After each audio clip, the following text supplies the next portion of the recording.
This is a perfect replica of a Gatling gun of the late 1800s, and you'll find it at Dixie Gun Works, a rather unassuming operation in Union City that is known and trusted throughout the world. He was always a gun collector and really interested in just about anything mechanical, but especially guns. And it was a hobby of his. He started collecting when he was about 12 years old, and by the time he went to college in about 1940, had a pretty good sized gun collection.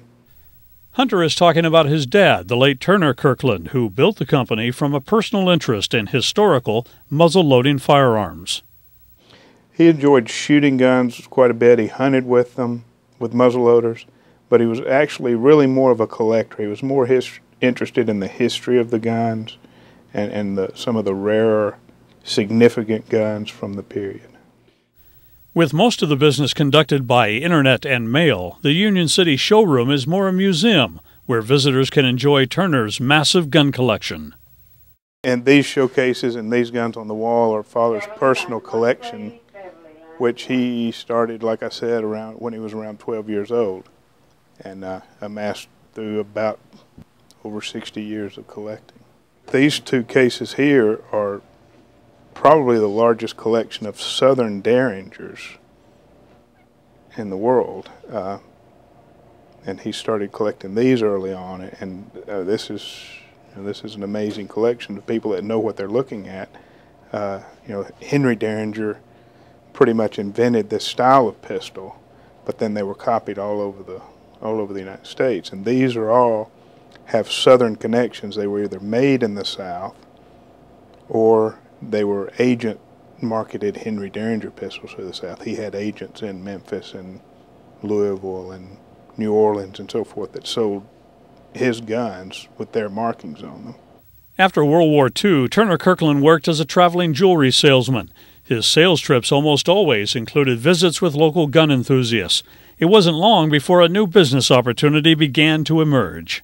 Back then, in the 40s and 50s, there were no reproduction muzzleloading guns, and the enthusiasts in the sport that like to shoot muzzleloading guns were either building their guns from scratch, whatever they could find, making parts for them, or shooting the old original guns. And that was part of what got Father going, was these people that were shooting the old original guns were needing bullet molds to make the bullets to shoot the guns, and parts to keep those guns going. When the parts broke, they needed a source for the parts, so he was able to find people to make springs and so forth. He never actually made these parts, but he figured out where to find the people that could make them, and that was a start of a big business we were doing with Europe. He went to Europe and found sources for a lot of these parts. Returning from one of his sales trips, Turner discovered his small inventory of parts had been completely sold. That was his sign to leave jewelry and go with the guns. At that time, working out of a garage behind his parents' house, a Model T garage behind his parents' house.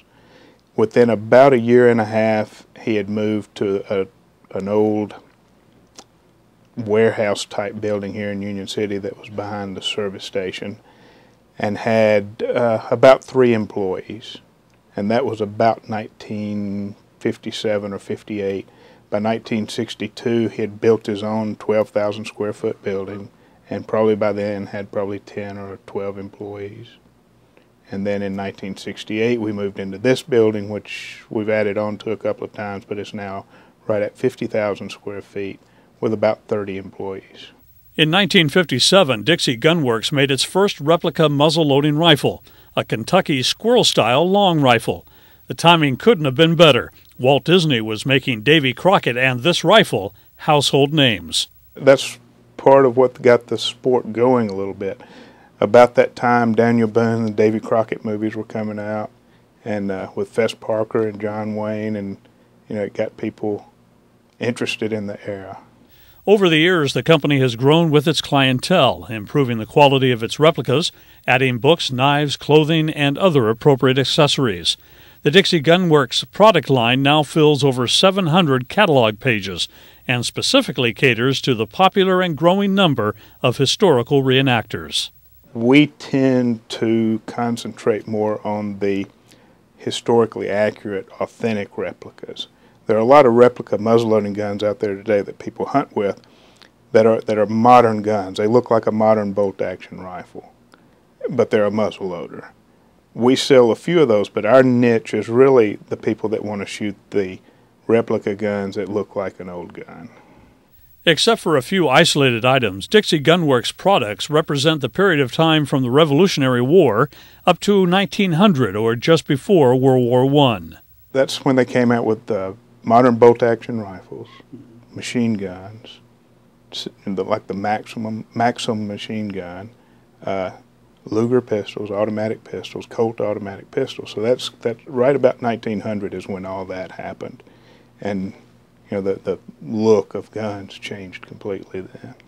But wait, it's not just guns. Car enthusiasts will enjoy a large collection of vintage automobiles housed in the north side of the building. This was another one of Father's interests. As I said, he was interested in anything mechanical, and that included cars, farm engines, steam engines, and anything similar to that. And when the business first started getting going and he had the ability to do it, he started buying antique cars that interested him. The oldest car on display is a 1904 International with high wheels and a chain drive. The latest model is the infamous Ford Edsel, purchased by Hunter's grandfather in 1959. We've got a large selection of Fords here. All the significant changes in the Ford automobile from around 1910 to 1946 are here, from the Model T 4-cylinders through the Model A's, the early V8s, all the way up to right after World War II. Of particular interest is the 1924 Marmon limousine, which belonged to Rager Motlow, the last family member to head the Jack Daniels distillery. The collection also includes some small farm engines and a few older model outboard marine engines. Spawned from the varied interests of a local businessman, there's a lot to see and learn at Dixie Gun Works.